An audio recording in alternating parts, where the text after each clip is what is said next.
And in an unprecedented move, she's drinking tea and not coffee.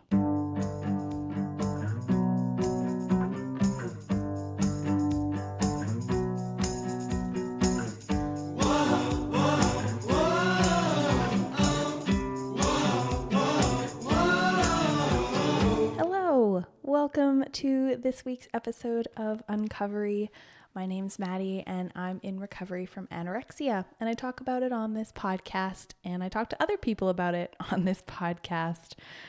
This morning I am drinking tea and not coffee. Usually it's like some kind of milky coffee thing that I'm drinking, and usually I'm trying some kind of new plant milk that I've never tried before as like little challenges to myself to try new foods and new milks.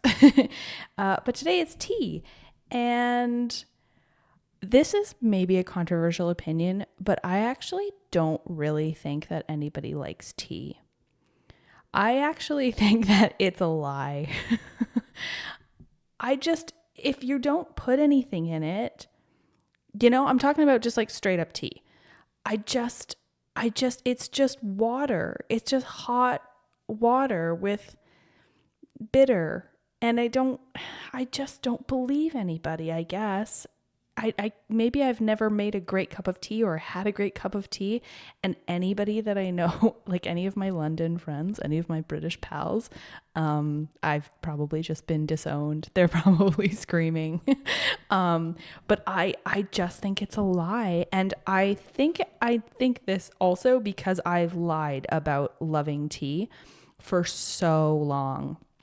And it's an eating disorder thing for me, at least, where I would get gifts of tea stuff like teapots and David's tea and little tea accessories and because people thought I loved tea for so long.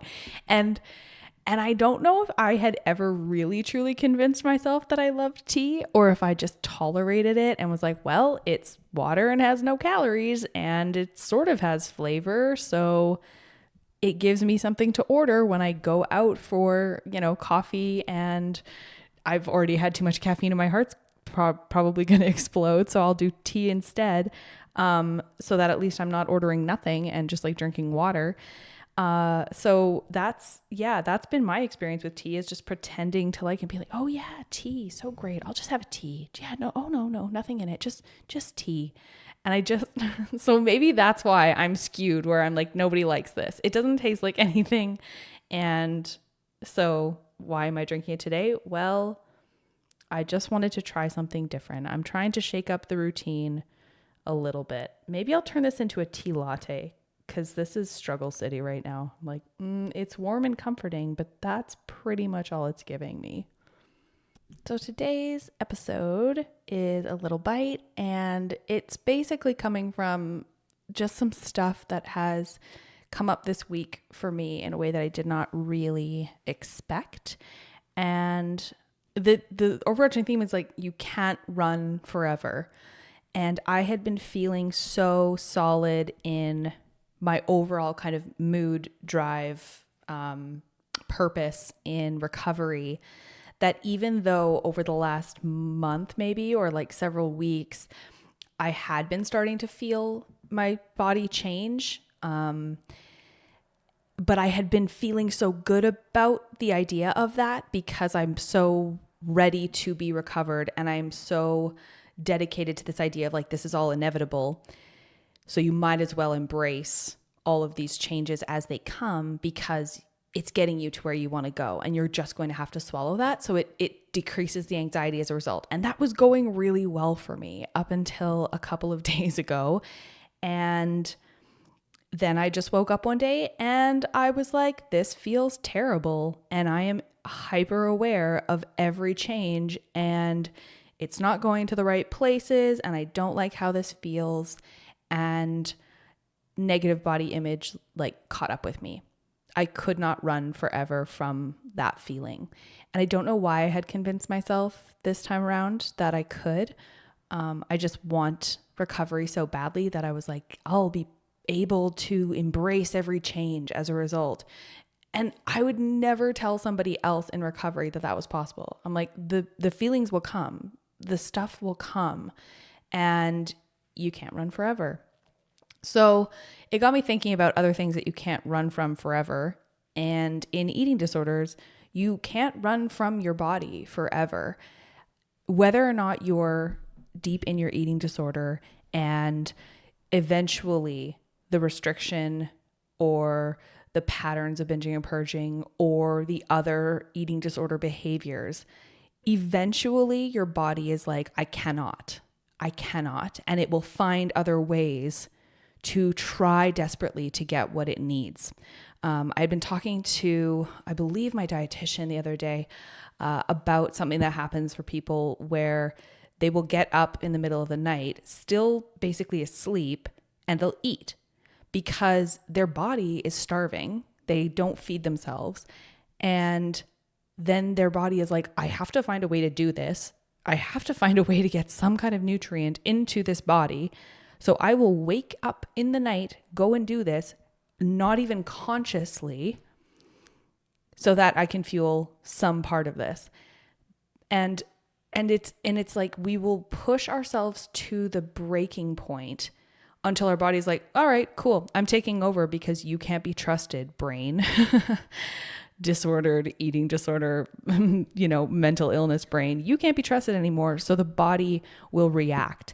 And so it's either this sort of reactionary thing where it will find ways to make you behave in order to do this. It's why people feel so out of control and binge, right? Because you've been restricting and your body's like, I need this. And it feels completely out of control. So that's one way that you can't run from your body. But you also can't run from the detriments that your eating disorder is taking on your body. So at a certain point, what you are messing with and trying to control will take its toll. And we've talked about this on other episodes, the episode with Faye, where like whether you're conscious of it or not, or whether or not you think you're invincible or not, your body is under duress. And you can be fine and feel fine and walk about the world until you're not fine anymore and something really disastrous can happen. So it's like you cannot run from these things, and acceptance of them is really the only way to go forward. This dance that you do, this compromising you do, this bargaining that you do with, oh, well, maybe I can just keep a little bit of my eating disorder, or maybe I can just like keep on this path for a little while longer. You're lying to yourself, or your eating disorder brain is lying to you, if that's the way you want to visualize this. But you can't run forever, and the day will come where you need to face things that are head on. And for me this week, it was really, really uncomfortable body image, sensations, feelings. So that I couldn't run from that. and part of it, I think, is that I've been so, I don't know if I want to say regimented, but I've been so protective of my recovery right now, where I've been doing so well at being preventative about things like this coming up, where I've been so protective of my sleep, my routine, doing good self-care, like the yoga, the meditation, working really hard at my job, and going to all of my therapy appointments, and eating what I need to and when I need to, and thinking that kind of preventative measure would insulate me from these things coming up without notice, like getting hit by a truck, and would sort of control the volatility of those ups and downs throughout recovery. And it has done a really, really great job kind of up until this point, where it's just simply not true that you can get through recovery perfectly without these things. You can't use preventative measures to get away from your feelings throughout the entire process. It just isn't going to be possible. And so you have to go to your toolbox then when stuff comes up. And that's what I've sort of been forced to face this week, is okay, well then what do I do when stuff comes up anyway? When I think I'm doing all the right things, but maybe I didn't get enough sleep, or maybe this, or maybe that. For whatever reason, like life's going to hit you. There's going to be unexpected things, or else you just have to stay in this bubble forever.